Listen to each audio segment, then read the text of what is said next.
Graça e paz, galera. Nós estamos aqui para mais um podcast Átrio. Adoração, treinamento, relacionamento, intimidade e oração. E hoje eu estou recebendo aqui, finalmente...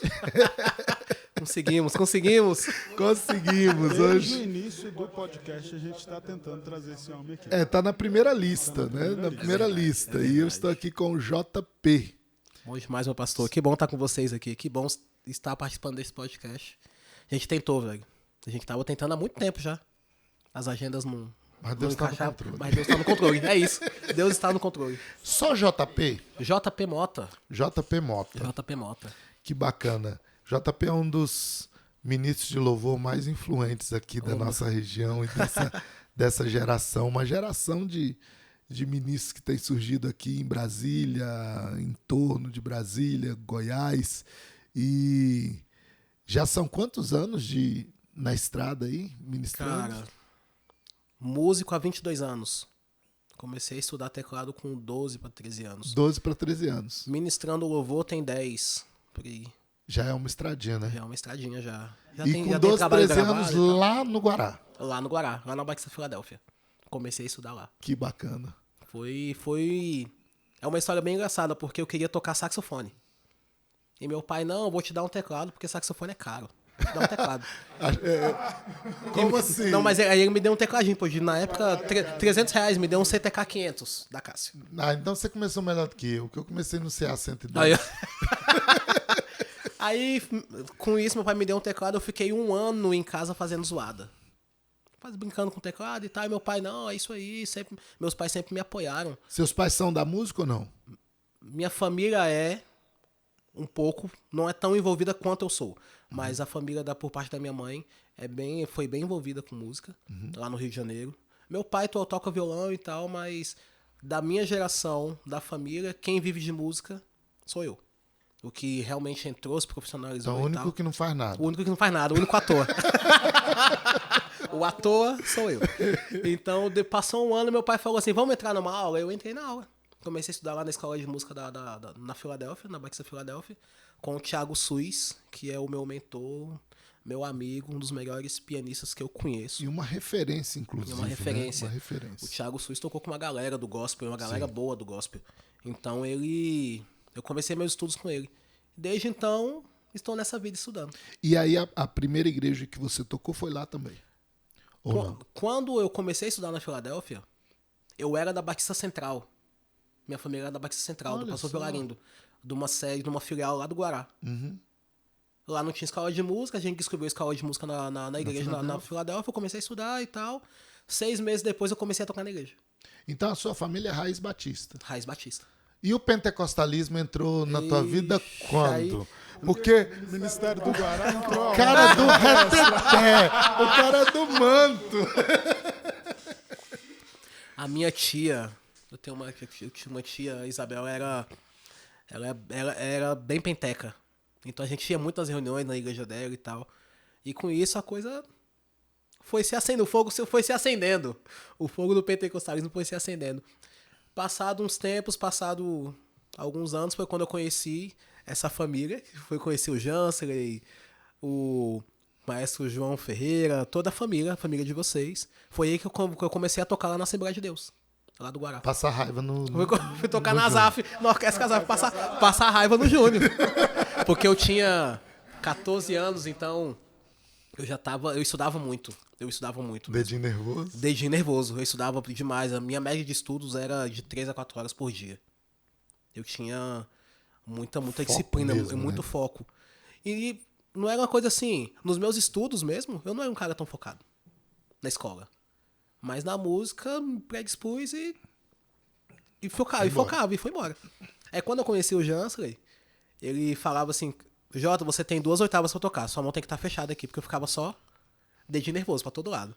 Então, na Orquestra Azaf, eu fui me educando, fui entendendo, fui começando a entender essa realidade de tocar em conjunto, de tocar numa orquestra, porque eu tocava no louvor, e o louvor da minha igreja era um louvor pequeno, então era formação básica, né? Teclado, baixo, bateria, violão e voz. Quando eu fui pra realidade de ir pra uma orquestra, eu falei, caramba, aí foi quando a minha cabeça começou a abrir um pouco mais. Aí eu fui me Aí especializando. ele fez igual a história do pastorzão lá. Botou o adesivo Botou, aqui. botou o papel, ele botou o papel, o Jânio botou o papel e falou assim, Jota, você tem esse espaço pra poder tocar, eu lembro disso.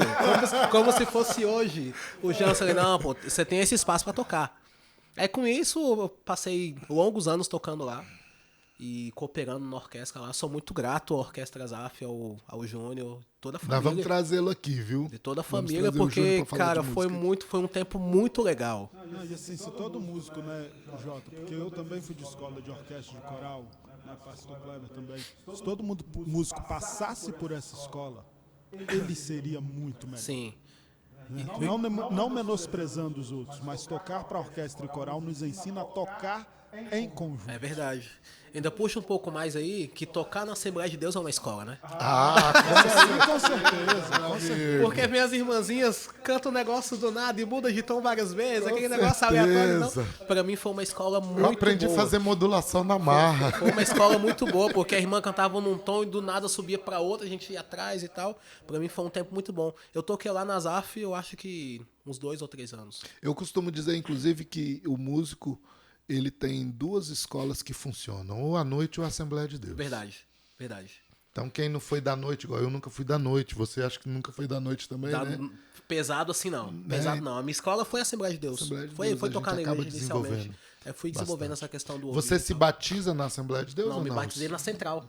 Se batizou na Central. Pastor Vilarino me batizou. Pastor Vilarino me batizou. Nossa, eu tive, que bacana, eu tive a honra que e a alegria tremendo. de ser batizado pelo pastor Vilarino. Fantástico. Ele era um cara fantástico. E o seu encontro com Jesus, mesmo assim, de entender que você tinha um ministério, que tinha algo para acontecer de diferente na tua vida, foi quando? Eu vou começar com o meu acesso à igreja. Quando eu tinha mais ou menos uns 7 anos, eu fui na Igreja Universal. Me levaram na Igreja Universal e naquela época eu tinha uma intolerância. Eu tinha intolerância à lactose. Então não podia nada que era derivado a leite. Chocolate, se eu comia, eu passava mal. Tudo eu passava mal. Aí eu fui num culto desse da Universal e tal. Aí, um culto de crianças, aí o pastor, não me lembro, falou assim, quem quer receber uma cura? Aí vai o Jota lá. Aí o que foi? Eu não posso comer chocolate. Ele orou e falou assim, come chocolate aí. Depois desse dia, Glória a Deus. minha vida mudou. Que tremendo. Em relação a essa questão da tolerância. Então, aí fui pra casa, mãe, eu posso tomar leite. Que isso, menino? Eu posso comer chocolate? Não, mas você... Eu posso. Jesus me curou. Jesus me curou. Aí deu assim, então come aí. Aí eu vi, falei, ela foi o primeiro baque, foi o primeiro susto, né? Falei assim, caramba, eu tinha 7, 8 anos de idade. Beleza, passou-se o tempo aí, por volta dos meus 10, eu acho, 10 para 11 anos, eu mudei pro Guará. A gente morava numa casa de fundo e a nossa vizinha da frente era da Batista Central. Aí começou a me levar na igreja. Sônia, que é minha mãe, eu vou levar o João na igreja. Deixa eu levar. Eu ia no culto infantil e tal, ia pra salinha. Então, meu primeiro envolvimento com a igreja foi aí. Eu ia no culto e tal. Aí teve um dia que eu falei pros meus pais assim, pai, vai ter um culto que eu vou cantar. Aí foi quando eu cantava no coral e tal. Eu vou cantar e tal. Os pais dos meus amiguinhos todos vão. Por que vocês não vão? Meus pais eram, tipo assim, eram da bebedeira e tal, era do pagode. Caramba. Minha família era bem envolvida com essa questão do samba e do pagode. Então, na minha infância, eu vou ouvindo isso. Então Aí, daí o meu gosto vem musical, o teu gosto musical vem daí. pelo samba, O samba, pelo MPB, pagode, e tal, vem daí. Bacana. Meu gosto musical vem daí. Aí meu pai foi. Meus pais foram. Nesse dia que meus pais foram, quem tava em ascensão, começando a surgir, era um certo cantor que cantava Deus Cuida de Mim. Que era o Kleber. Nossa. E aí ele foi na igreja, lá no Guará, uma igreja pequenininha. Foi ele com violão e voz, tá? E começou a cantar. Com isso, meus pais aceitaram Jesus. Glória a Deus. Nesse culto. Aí desde então, a gente foi... Então acaba que se você que eu levou seus os pais trouxe pra igreja, eu os levei pra igreja. Que bênção. Aí com isso eles foram, a gente foi se envolvendo, a coisa foi caminhando e tal, e aí lá nos meus... Eu sou muito ruim de data. Num certo ponto da vida eu resolvi me batizar, porque eu lembro que na central tinha uma idade mínima. Uhum. Ah, só pode batizar com tanto. Foi quando eu falei isso pros meus pais. Quero batizar. Aí meus pais também batizaram na mesma época. A gente se batizou e tal. Aí, E começa essa caminhada. cara, é algo inexplicável. O batismo é algo inexplicável. Quando eu desci as águas, eu voltei, eu não sei explicar o que eu senti, o que foi. Eu chorava. Mas foi algo como se algo ficou. Um start mesmo, E né? algo veio, de Deus, uma né? chave virou. E algo veio. Aí com isso, aí depois veio a música e...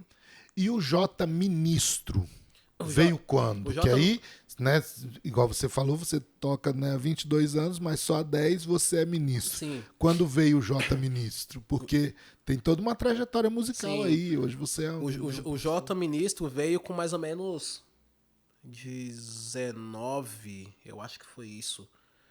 Eu tive um mentor que ele falava assim, cara, você é muito além da música.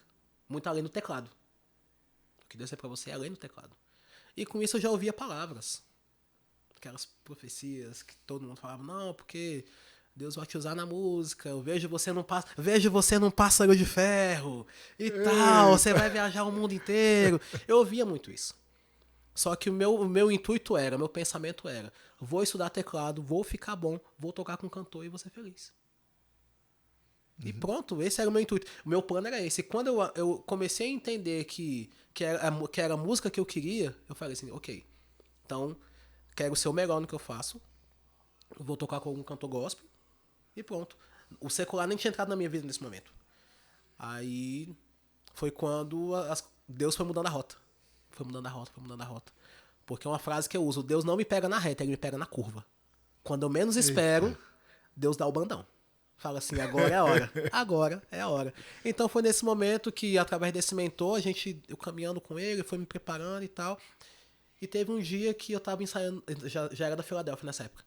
Aí eu tava ensaiando no louvor, a líder do louvor falou assim, Jota, você quer ministrar uma música? Bicho, eu involuntariamente falei assim, quero. Quando eu fui me dar conta, eu já tava com o microfone na frente da igreja ministrando louvor. Aí eu... E o teclado... Aí você deixou o teclado. o teclado lá atrás, aí eu... Ué... Cara, que onda. Aí dali a líder do louvor já foi vendo assim, vou começar a colocar você pra ministrar. Aí foi a questão da prática. Aí foi quando comecei a tomar gosto. Fui gostando. E o secular entra na tua vida depois disso? No meio disso aí, o secular entra de fato. Como? Porque eu fui começar a fazer curso de verão da escola de música.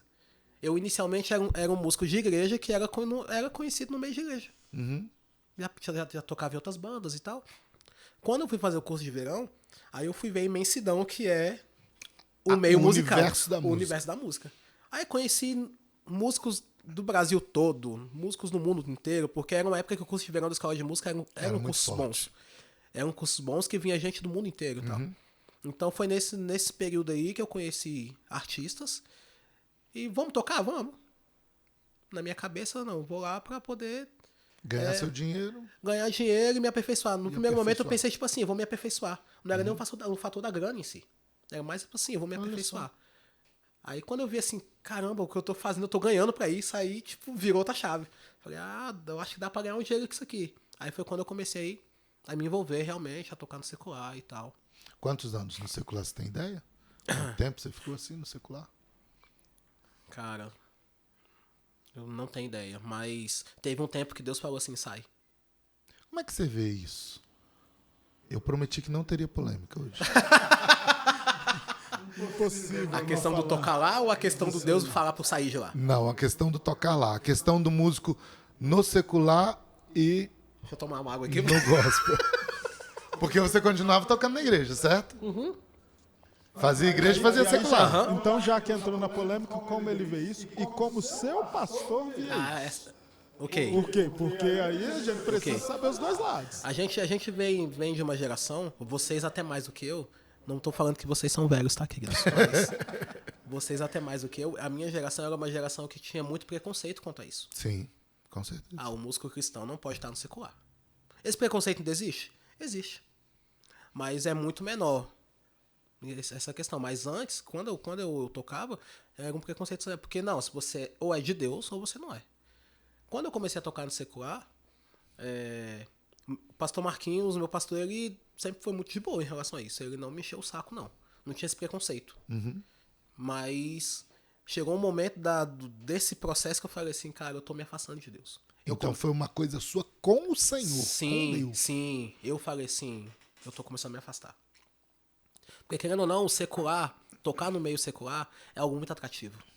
Sim. É muito atrativo. Porque você tem tudo à sua disposição ali. Tanto coisas boas e coisas ruins. À sua disposição.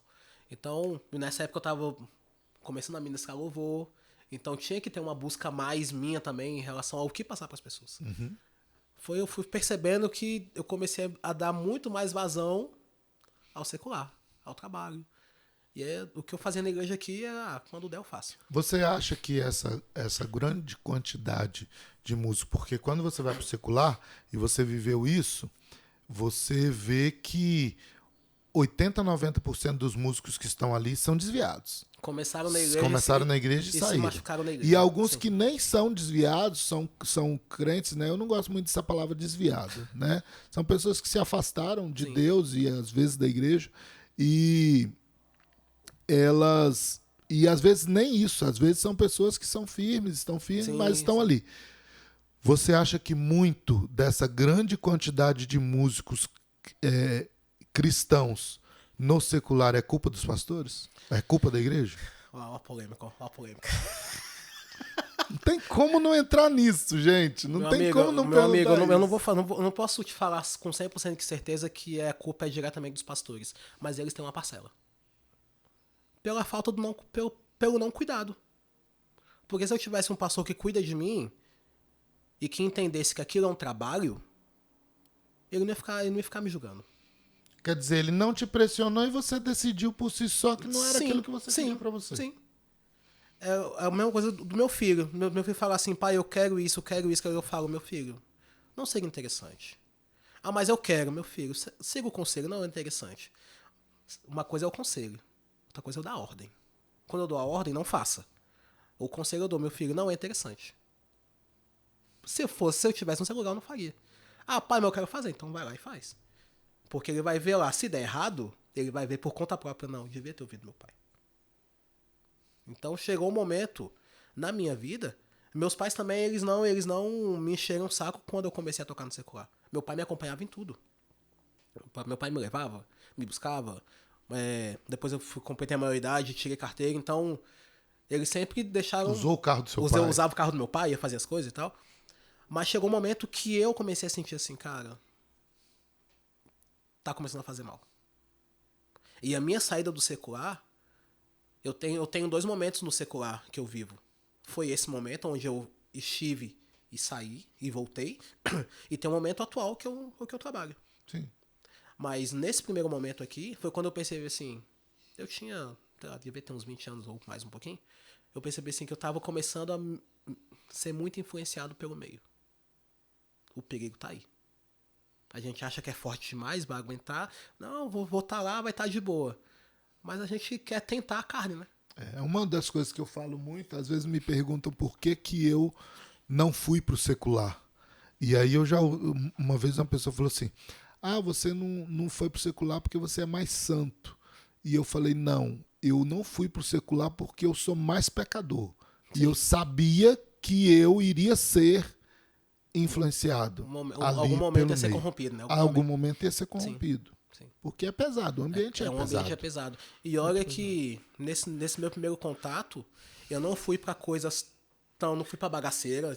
Vou tocar nos botecos, vou tocar nas casas de show. Não, eu tocava em coisas relativamente leves. É porque você, inclusive, você sempre foi um músico meio elite, né? Assim, em termos de estilo musical. Sim. Você nunca tocou na... Eu nunca fui pro sertanejo, como diz o maestro Joel, né? Lá da escola de música, que passou também. Você nunca foi pra música canalha. Nunca fui. Eu nunca fui pra música canalha. Nunca fui tocar axé, nunca fui tocar sertanejo, nunca fui pra esse meio. Já tive convites? Já. Convites altamente relevantes. De artistas famosos e tal, mas eu entendo que não era o momento. Não era pra eu estar lá. mesmo estando em coisas mais elitizadas assim, eu tava me afastando de Deus. Foi quando Deus falou assim, tá na hora de sair. Eu falei, não, Deus, vou sair não. Tá bom, tô ganhando dinheiro, pô. Tá legal, eu era solteiro. O dinheiro era só pra mim, não pagava conta, não tinha... Parte de um entendimento também do que é ter dependência de Deus, não? Sim, sim. Essa é a questão. E Deus falou assim, sai. Falei, tá bom, Deus, eu vou sair, mas e aí? Como é que vai ser? Eu já queria ter meu dinheiro. Eu já tinha meu dinheiro, então eu não queria ter que falar assim, pai, me dá um dinheiro aí e tal. Aí foi quando Deus falou assim, sai. Sai porque eu vou suprir. Falei, tá bom. Eu lembro que a minha saída, eu tava num ensaio com uma cantora, e eu falei assim, essa semana é meu último show com vocês, tá? Como assim, Jota? Não vou tocar mais no secular, não. Tô saindo. Não, mas por quê? Não, porque eu vou tocar pra Deus. Você é louco! Você tá ficando louco e tal. E o preconceito maior em relação Fanático. o preconceito maior em relação a isso não foi de quem tava dentro da igreja, foi de quem tava fora. Pô, Jota, você vai sair da parada pra tocar só na igreja e tal. Você é doido. Eu falei, vou. Nós temos esse exemplo do nosso pai, inclusive, né? O pastor Paulo, que vai gravar podcast também, que a gente nunca gravou com ele para contar Ok. a história dele. Ele era um dos maestros que ia ser o Bambambam em Goiás. Ok. E ele abriu mão porque ele foi pastorear, e aí justamente as pessoas falaram a mesma coisa pra ele. Você é louco, tá ficando sua doido e família, tal. sua família. E ele casado, né, já Sim. com alguns dos filhos nascidos. Porque é interessante, inclusive, que assim, né? Muitos desses pastores que impõem essa saída, eles não pagam nossas contas, né? Não pagam. Muitos deles, aí vem um ponto, só querem o nosso talento, né? Mas não quer manter o talento, né? E mandam a gente arrumar um emprego, às vezes. Arruma emprego lá e tal. Não, pastor, mas eu só sei fazer isso. A minha vida é isso. Ah, meu filho, não tem como a gente pagar, não. A gente não tem condições. Eu não vou aprofundar muito, não, porque é muito polêmico isso. Mas não é só a questão da polêmica. Aí eu saio da igreja assim, tá o meu pastor indo de BMW pra casa. Pronto, joguei. Pronto. por aí, Acabou.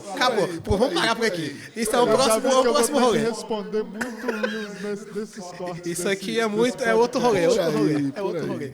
Mas, voltando a essa questão do testemunho, quando eu saí, aí Deus começou a abrir portas em outras formas ainda da música. Foi quando eu comecei a tocar em casamento.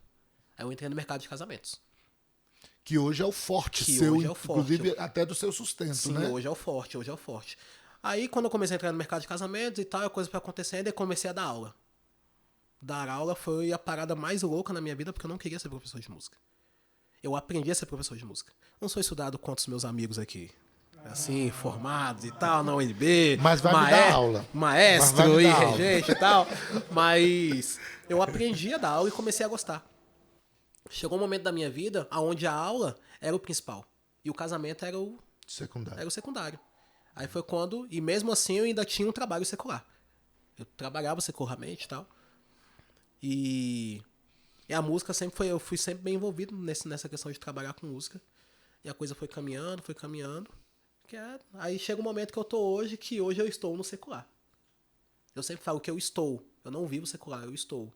E já oro a Deus que seja por um tempo determinado. Porque eu já tenho outros planos. Deus tem outros planos pra mim aí. É porque você tem um ministério acontecendo agora, né? Sim, sim. Você tem um ministério. Porque hoje o Jota não é mais apenas um ministro de louvor, né? Sim. Hoje você é um pregador. Sim, hoje eu faço mentoria para ministério de louvor, faço mentoria com músicos e tal. Então essa questão... E você atuou na igreja em algumas outras áreas? Liderança de jovens e tal? Não. Sempre na Sempre música. na música, sempre na Sempre música. na música. Porque eu comecei a entender também, foi um chamado, vem a questão de fugir do chamado de novo.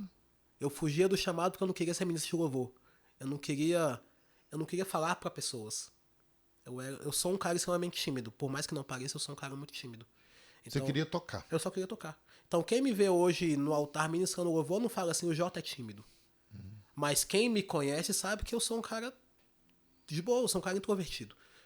Mas, ao longo dessa caminhada, Deus começou a gerar dentro de mim um amor muito grande pelos músicos. Pela minha classe. A gente tem muitos amigos que estão lá fora, Kleber, que não querem saber de igreja. Somos mal cuidados? Somos. Com 100% de certeza. Porque as pessoas nos veem no meu caso, como um teclado ambulante andando pela igreja. Só que, além do teclado, tem o João Paulo. Tem o João Paulo que hoje é pai, é esposo, que tem problemas, tem conta e tal. Mas as pessoas veem o quê? Tem depressão. Tem muita gente Né? que Porque acaba tendo depressão. a gente pensa que o músico, por ele conseguir afogar as mágoas dele, né? Na música, no instrumento, ele não tem. Né? Tem vários e vários casos de amigos que têm problemas aí psicológicos e Não mentais. consegue nem tocar. Não consegue mais, nem né? tocar e tal. Eu vivi uma época, inclusive, na minha vida, que quando ia chegando a hora do culto, me dava desespero. É mesmo? E assim, não estava em pecado, não. Tinha minha devocional, minha intimidade com Deus, mas eu entrei num desgosto tão grande que quando ia dando o horário do culto das 5, né, Aí ia dando agonia. ia dando agonia, e era um desprazer para mim ali, por falta justamente de você sentar e não ser vista apenas como mãos ambulantes, Sim. sem alma, sem coração, sem corpo. Infelizmente, a nossa realidade hoje, isso é...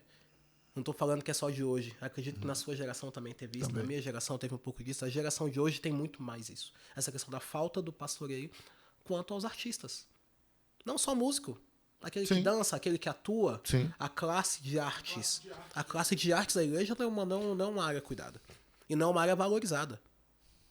A música é um pouco... Das três, a música é um pouco mais valorizada porque é um elemento importante para o culto. Sim. Mas a dança e teatro, beleza. Se tiver bem, se não tiver amém. Verdade para falar porque sua esposa Minha esposa é da área da dança. Sua esposa é da dança, Minha né? esposa é da dança. Então sofre também, né? Sim, esses a preconceitos, nossa casa é uma casa que vive a arte, pô. Eu, minha esposa, meus filhos, a gente vive a arte. Então a gente percebe essa questão da falta do cuidado. Por parte de muitas igrejas. E, sim, o músico, ele não é cuidado. Quando você vai fazer as mentorias, porque hoje você tem saído muito para fazer mentorias, Sim, sim. né? Workshops e tal, você tem tido a oportunidade de falar mais a músicos ou mais à igreja? Músicos. Mais a músicos. E aí o enfoque, qual é o enfoque que você dá dentro dessa ideia desse cuidado? Além da questão técnica, que são questões básicas, né? Tipo assim, estude seu instrumento. Sim. E não venha com esse papo que o que você tá fazendo é o excelente pra Deus, porque é mentira. Não venha com esse papo. Além dessa questão técnica, é a questão também daquele voluntário da área da música ter um entendimento que ele precisa buscar a Deus, pô. É o que eu sempre falo, a música, ela não é a finalidade, a música é o meio. O ponto final é Cristo. A música é o meio pra gente chegar nesse ponto. Só que tem muito músico que acha que eu vou estudar muito e vou ficar bom, porque através da minha técnica, do meu estudo, do meu conhecimento, algo vai acontecer. Não vai. Ou vai acontecer por misericórdia. Porque Deus pode falar assim, vou usar. E às vezes porque ele honra a fé de quem está lá para ouvir, não é nem para honrar a minha fé, é para honrar a fé de quem alguém está precisando. Alguém está precisando. Sim, porque a gente tem, infelizmente, tem muitos casos de escândalos aí no meio gospel, de muitos pastores, ministros e tal, e Deus ainda usa essas pessoas por misericórdia. Não é por conta do cara que está errado, mas por conta da pessoa que está lá para poder validar a fé daquela pessoa. É porque, inclusive, a gente tem uma visão equivocada quando Deus age através da vida de uma pessoa, sim, que aí daqui a pouco se descobre que esse cara era um adulto, era um, sim, pedófilo, era isso, era aquilo, e a gente fala assim, então não foi Deus que usou. Não, foi Deus que usou. Deus usou a mula, pô. Deus usou a mula. Deus usou Davi. Mesmo a tanta besteira que ele fez, ele ainda era, com certeza, um cara usado. E foi considerado um homem segundo o coração de Deus. Pô. E ainda tem a questão de que Deus honra a fé daquele que foi assistir, daquele, sim, que está ali para receber algo, sim, de Deus, sim, e que não sabe, inclusive, do seu secreto. Sim. Não sabe o que está lá nos bastidores. E foi ali para receber de Deus. Meu amigo, hoje, infelizmente, a gente vive essa questão de algo muito teatral, né? Sim. Algo muito teatral, porque... É muita máscara, né? É muita máscara. Isso envolve todos nós, pô. Envolve todos nós. Porque nós sabemos o que é o nosso secreto. A nossa família sabe quem somos nós dentro, sim, de casa. A nossa família sabe quem somos nós fora do altar. Uma das coisas que eu tenho orado, inclusive com minha esposa, começamos semana passada, é é para que todas as máscaras caiam, nem que seja as do altar. Sim. Todas. Porque o avivamento só vem quando as máscaras caírem. Sim. Não, o avivamento, o povo acha que vai ser um mover com barulho. Não é isso. O avivamento ele tem que gerar arrependimento. Ele não é uma premissa. Se gerar arrependimento, o avivamento. Não. O avivamento, consequentemente, ele vai gerar um arrependimento. Que já vai gerar um constrangimento. Com certeza. Essa é a questão. A gente mudou o foco do assunto aqui, mas é isso. Nem sei o que eu tava falando. Não, é tremendo. É tremendo isso. É porque, assim, são questões que elas estão muito ligadas. Gente, olha, esse barulhinho aí, se vocês Eu acho que é o ouviram, celular tocando. eles estão me avisando que eu preciso Tomar água. tomar água. Meu pastor Kleber, você consegue um pouquinho de água pra mim, por favor? Com certeza. Kleberson, desculpa. Então, eu lembrei, a questão do músico não ser cuidado e tal. Então, nas minhas mentorias, eu sempre trago essa questão realmente da busca a Deus. Trazer esse entendimento. Porque o relacionamento com Deus é uma via de mão dupla. Não tem como Deus se apresentar a mim se eu não buscar Ele. Nós aprendemos fazer o show. E aí nos esquecemos muitas vezes da essência. Sim. Sim. Uma coisa que eu sempre falo com os meninos que tocam comigo é... Gente, nós estudamos, nós sabemos que somos bons. Não vamos hipocrisia. Porque... Não, a gente estudou. Uhum. A gente sabe que o som que a gente faz é bom, só que o foco não tem que ser esse. A gente não pode usar isso como matéria-prima para falar assim, vou fazer uma mega apresentação porque nós somos bons. Não. A gente tem que pensar em que atrair Jesus, chamar a atenção dele. Tem que ser ele. Porque no momento que se não for ele, não tem por que estar lá. Se a essência não for ele. Porque, inclusive, no livro Pai, assim na Terra como no Céu, Sim. do pastor Elismar Veiga, que é, inclusive, nosso mentor, um dos capítulos do livro fala da síndrome de Icabode. Ok. Por quê? Porque a arca, ela é levada de Siló Sim. e ela fica lá na casa de Jonadab por 20 anos, mas os cultos em Siló não pararam de acontecer. Então, era um ritual sem presença. Sim. Por quê? Porque os sacerdotes tinham aprendido fazer o ritual. Certo. Então, eles Tinha aprendido independiam a técnica, souberam a técnica. a técnica de Saber fazer a técnica de fazer. o ritual. Sim. E nós aprendemos a técnica. Sim.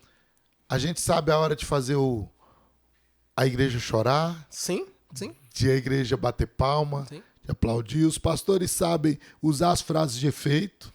A gente tem a técnica de oratória, a gente consegue fazer tudo isso tecnicamente. E aí, o perigo da perda da O essência. perigo tá aí. Eu entendo que a gente começa a ver eficácia com os frutos que são gerados. A partir do momento que aquilo que eu faço não me gera frutos, a minha essência já está muito longe, a presença já não Isso está. é forte. A presença já não está. Isso é muito forte. A presença já não está. A eficácia é caracterizada pelo fruto. Pelo fruto. Aí quando eu vejo, tá gerando frutos, então eu tô no caminho certo. Então aquilo que eu tô fazendo não tá sendo algo de mim. Tá sendo algo dele. Por meio de mim. E é uma linha muito tênue, Muito, né? muito. Da gente conseguir equilibrar as duas asas, Sim. que é o conhecimento e a graça. Sim. Né? A Bíblia diz que Jesus crescia em graça e conhecimento. Sim. Então é esse equilíbrio das duas asas para você não andar de asa quebrada. Tem gente que pensa assim, então se eu só orar muito, Deus vai agir. Deus vai agir. Se eu só estudar muito, Deus vai agir? Deus vai agir também. Deus vai agir também. Mas o problema é que eu não posso... Olha aí, beba água. Já tomou água hoje? Beba água. Eu não posso... Na minha concepção hoje tem que haver equilíbrio. Unção e técnica, elas precisam andar juntas. Numa realidade dentro do Ministério de Louvor. Sim. Elas precisam andar juntas. A gente já passou desse tempo onde as pessoas tinham com o pensamento que não, porque se eu for lá, Deus vai tomar meu espírito e eu vou conseguir tocar o instrumento. Abre a tua boca e eu Abre a tua boca e... A gente já é um pouco mais evoluído em relação a isso. A gente passou um pouco dessa fase. As igrejas mais antigas tinham muito esse pensamento. Se eu for lá, mas eu não canto. Irmãos, pra Jesus. É pra Jesus. É pra Jesus. Pô, velho. O famoso é pra Jesus, é pra Jesus. Pra Jesus não dá, Ah, né? não, pô. É o que não dá. Ah, não. Aí tá Jesus assim, tô ouvindo não, hein? Isso aí não é pra mim, não. Abaixa a cabeça. Isso aí não é pra mim. Pô, isso aí não é pra mim, não, pô. Então a gente vive um tempo hoje. Cara, a internet tá aí pra poder te mostrar tudo. Tudo. Não, quando começou a pandemia, na primeira semana que fechou tudo, foi para as igrejas. E aí a gente vamos ver culto, né? A gente não tinha mais nada para fazer. Sim, vamos ver culto. A gente já tinha visto, cansado de ver série e ver coisa. Vou assistir culto, né? Domingo, tô em casa. Aí eu fui, passando live, pá. Aí eu fui pro Facebook. Eu nem gosto de uma polêmica, né? Já levantou outra já. Eu fui pro coisa e falei, galera das igrejas aí, vamos dar uma estudadinha, né? Que tá feia a coisa, hein? Nos cultos online aí tá feia a coisa, porque aí o seu som tá saindo limpinho aí pra gente. Quem tá vendo na internet deu um som limpo, Aí foi né? massacrado, né? Ah, rapaz, eu fui massacrado. Imagina. Fui massacrado por músicos. Não só porque não é músico, fui massacrado por músicos. Falei, ué, gente, onde é que está a excelência? Onde é que está os chamados pro templo? Princípio básico, inclusive hoje injustificável, né? Porque a minha geração usava caneta Bic na fita cassete para voltar na frase que queria tirar. Sim. Eu já peguei a fase do CD, né, quando eu tocava. CD e DVD, então voltava ali no CD um pedacinho ali, tirava e tal. Peguei essa fase. Quer dizer, hoje você tem o YouTube aí para você poder estudar, tutorial, para tá? você se desenvolver. Com tutorial. Como tocar tal música, assim. Exatamente. Hoje tem tudo. Inclusive tem alguns do Jota, tá, gente? Tem coisa meio na tem internet. Tem coisa dele lá também. Então, cara, a gente vê hoje que... É o que eu falo, essa desculpa do o que eu tô fazendo é meu melhor pra Deus, cara, isso é uma desculpa. Porque você consegue oferecer mais. A gente consegue oferecer mais. Ah, mas eu não tenho condições de estudar e tal. Cara, você não quer pagar um professor? Vai na internet, que hoje tem tudo. E quais são os projetos ministeriais do Jota? Cara, eu lancei um trabalho... alguns meses atrás, um trabalho piano e voz. Foi o mais recente. Fantástico, gente. Você ouviu algumas coisas? Ouvi algumas coisas, não. Você eu ouviu- ouvi você o ouviu? projeto. Ah, eu meu ouvi Deus! o projeto. Parque da Cidade. Olha aí, ele viu mesmo, gente. Meu amigo. E não foi porque você vinha aqui, tá? Não foi porque já tem alguns meses. Ele tem alguns meses que eu lancei. O que eu achei legal foi porque você inseriu eu esqueci o nome da A sua esposa. Sim. Juliana. A Juliana dançando. Sim, ela Foi dançou. muito lindo. Ela Ficou dançou, ela lindo. dançou. Ficou lindo. Cara, aquele dia... De um bom gosto, aquele clipe tamanho, cara. foi um negócio tão orgânico, a parte dela, porque ela, no meio da música, ela começou a chorar, assim, e dançando, ministrando. Foi um negócio muito... Foi Deus veio, assim, de uma forma muito, muito bonita ali no nosso meio. Eu, assim, né, não sou um crítico musical, né, longe de mim, mas, assim, foi de uma unção e de um bom gosto estético tamanho. Gente, você que não viu, você precisa Por favor. Nós vamos deixar o ouvir. link. É deixa o link muito aí. lindo, muito Vamos deixar o bacana. link na descrição. Aí Foram 4? Foram 4 músicas. 4, né? Foi- Tá vendo? Eu ouvi, meu Passou o Kleber ouviu, hein, amigo. Kleber? Passou o Kleber ouviu, hein? Foram 4 músicas e eu gravei junto com um amigo, que é o pastor Alessandro. Sim. Cara, traga o pastor Alessandro aqui, Alessandro Monteiro. Ele é um cara fantástico, tem um testemunho muito forte. Quando vocês tiverem a oportunidade, tragam ele. A gente gravou esse projeto e uma das músicas tem composição minha e composição dele. Uma das músicas que foi composição minha é o Salmo 23. A gente... Tem muito tempo que a gente não canta a Bíblia, né? Literal.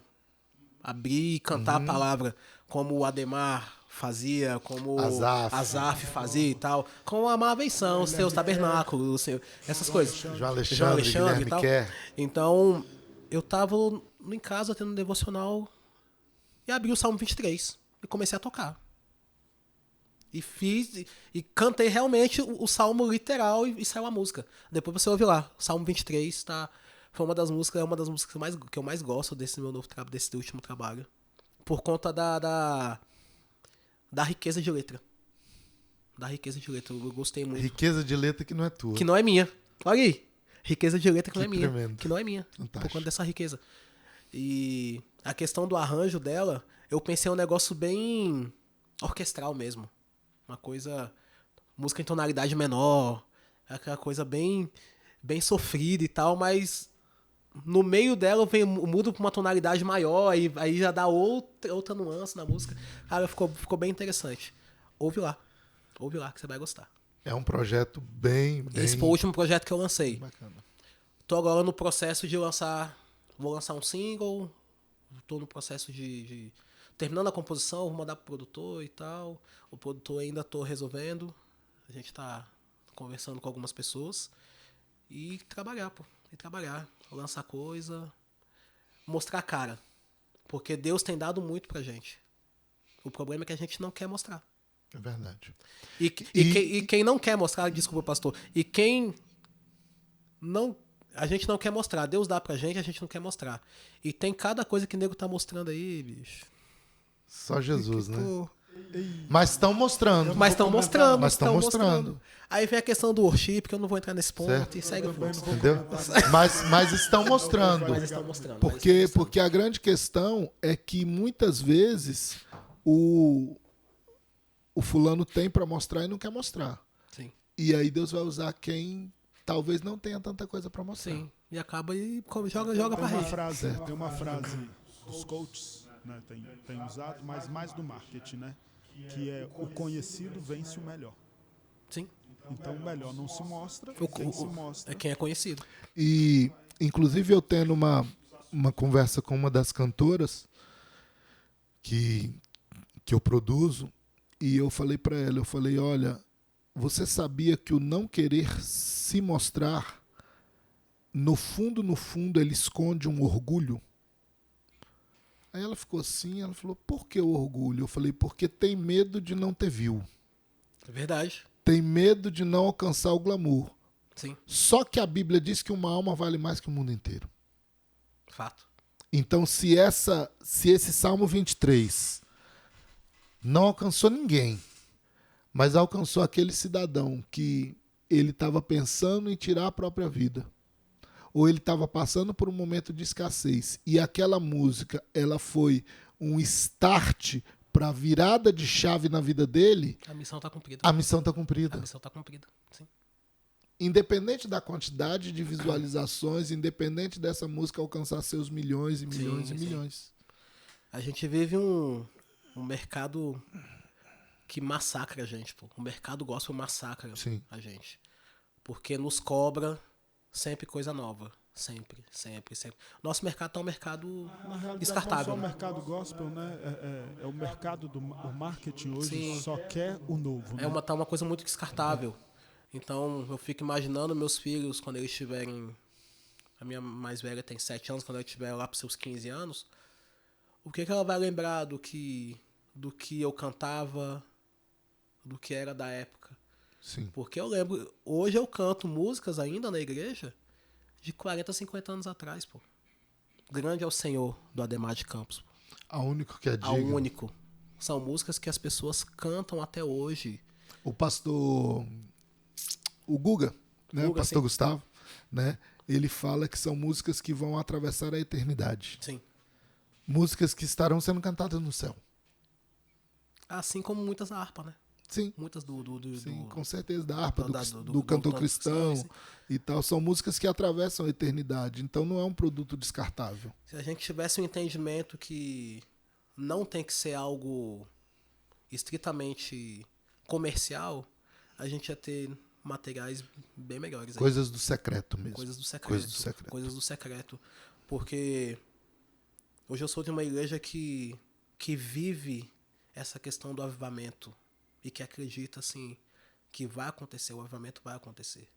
Então, o que eu falo quando eu estou ministrando é que há canções nos céus que estão pairando. Deus quer dar canções, e elas estão aqui no céu. Mas Deus não vai dar para qualquer um. Com certeza. Não vai dar para qualquer um. E a gente tem que estar disposto a buscar isso. Não vou nem polemizar, mas vou só deixar uma frase aqui joga para o aí, nosso. joga Vou aí. só jogar uma frase para a nossa roda de conversa, que a gente vai ter uma roda de conversa com ministros de música em alguns dos próximos podcasts. É isso. Né? Mas, assim, nem precisamos traduzir mal tanta coisa. Pronto, beleza.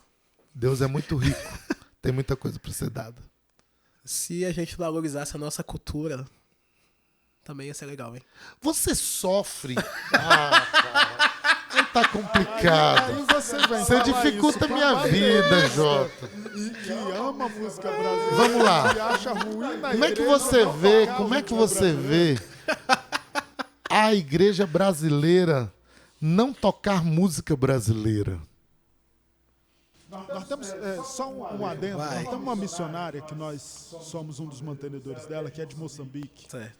E quando ela posta o louvor lá, eu fico voltando. Toda vez que ela posta vídeos do louvor deles, eu fico voltando para assistir 2, 3 Que é vezes. totalmente Porque é moçambicano. totalmente deles. Cultural, né? Totalmente cultural. Totalmente O cultural. louvor é totalmente Sim. cultural. E aí eu fico, gente, como seria bom se nós trouxéssemos nossa cultura para dentro da igreja. Cara, eu tive a oportunidade, em 2018 eu estive na Europa, eu fui num culto de uma igreja africana. Cara, é algo surreal.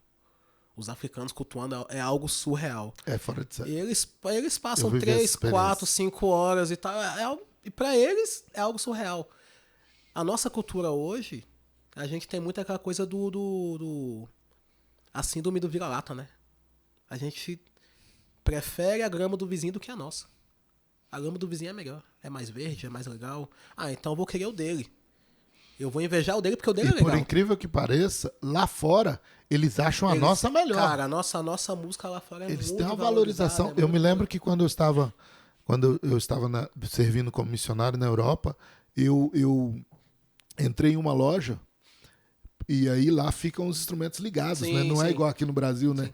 E aí eu fui testar os teclados e eu sentei num piano e comecei a tocar Divertimento do Sampré, né? Aham. E aí ninguém nem prestou atenção, eu não estava ali também para aparecer, eu estava tocando, né, testando os instrumentos, né, coisa que a gente não consegue fazer aqui no Brasil.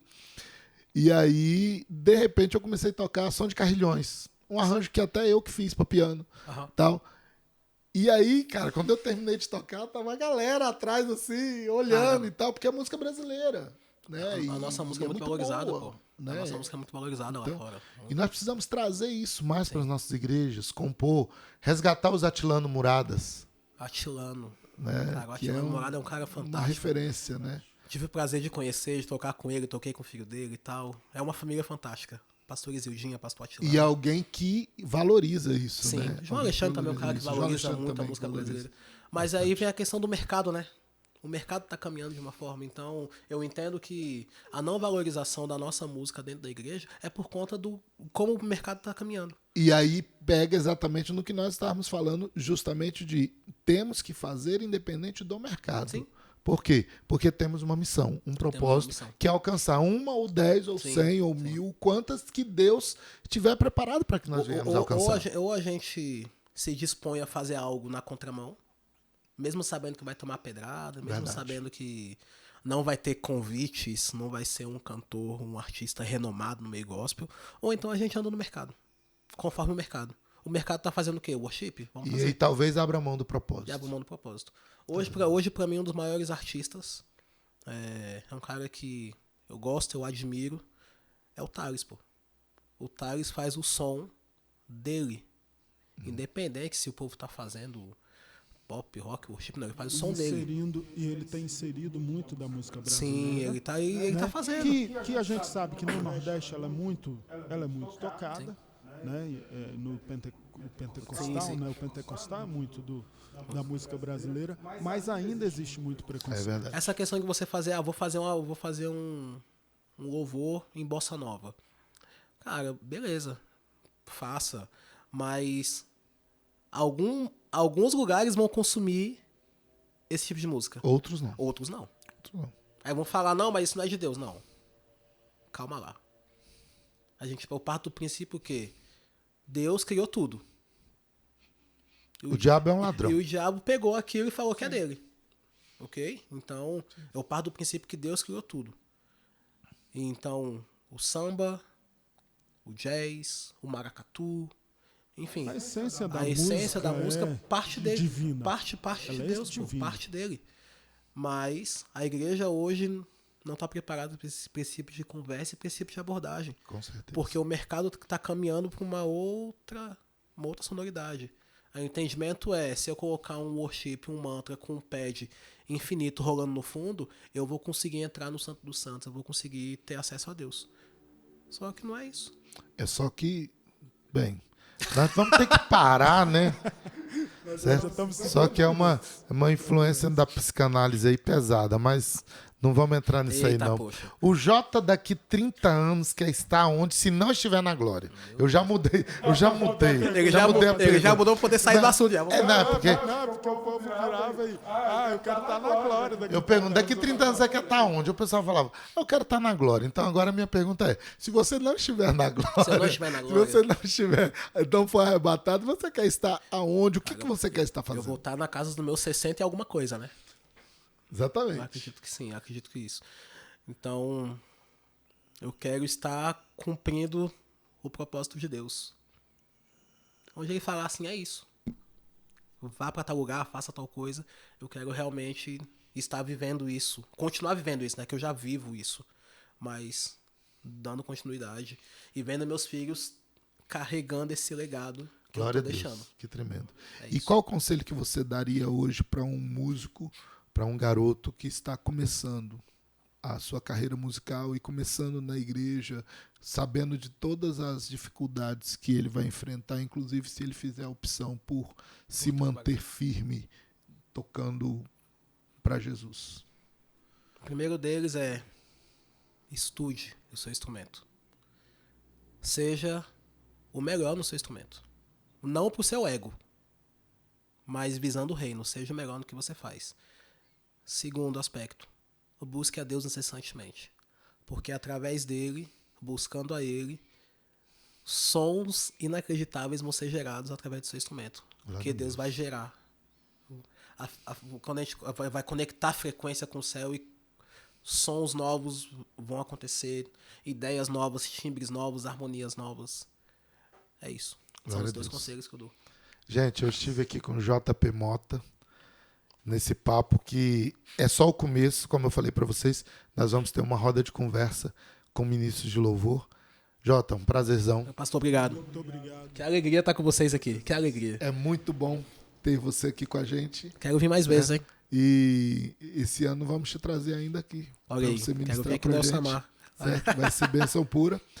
E eu aguardo você na próxima semana no nosso átrio. Se você gostou, curta, compartilhe, assista aos outros podcasts, têm sido muito abençoados.